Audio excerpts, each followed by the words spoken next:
Yo, good day ulit sa inyong lahat mga tol. Documentary number 103 na tayo. Let's G!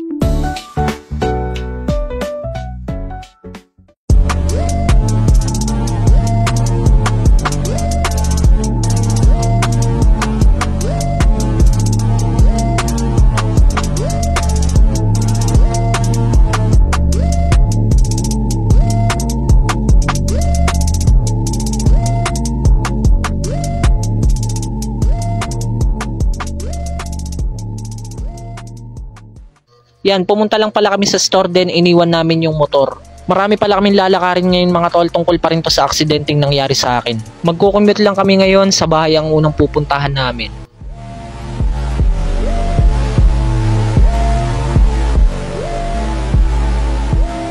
So yan, bumili muna kami ng ice cream dito, pasalubong kila mama.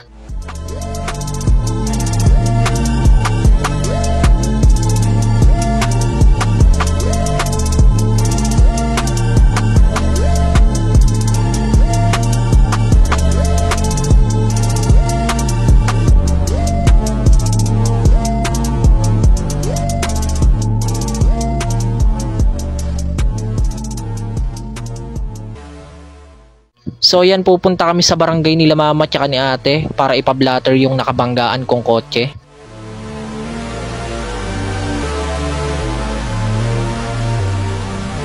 So yun mga tol, okay na, sabi naman ng barangay, punta naman kami sa police station. So yun, nandito na kami sa police station. So yun, sabi ng mga pulis dito, rescue lang daw sila. Kaya sabi ng mga pulis dito, sa main office daw kami pumunta sa San Jose.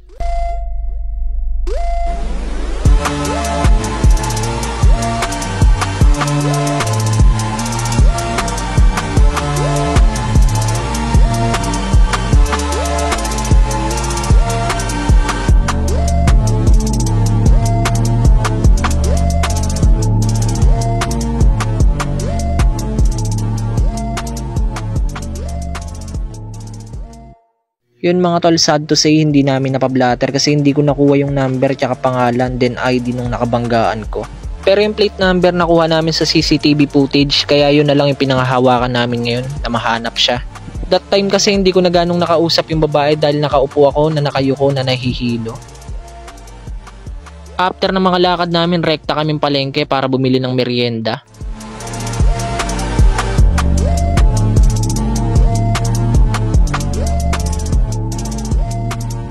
So yan mga tol, food trip muna.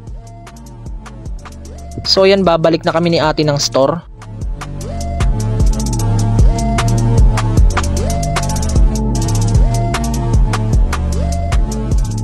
So yan, bago kami bumalik ng store, may binili muna kami saglit. So yan, lakad na kami mga tol, papuntang sakayan ng jeep. So yan, ibas ang nasakyan namin, awit parang sardina, siksikan.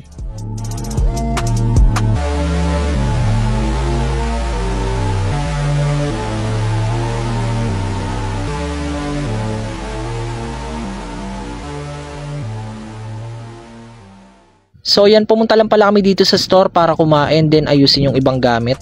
Mga tol, abangan nyo yung mga bidyong i-upload ko kasi tungkol pa rin yon sa mga kasong nangyari sa akin. Maraming salamat palagi at sa itaas.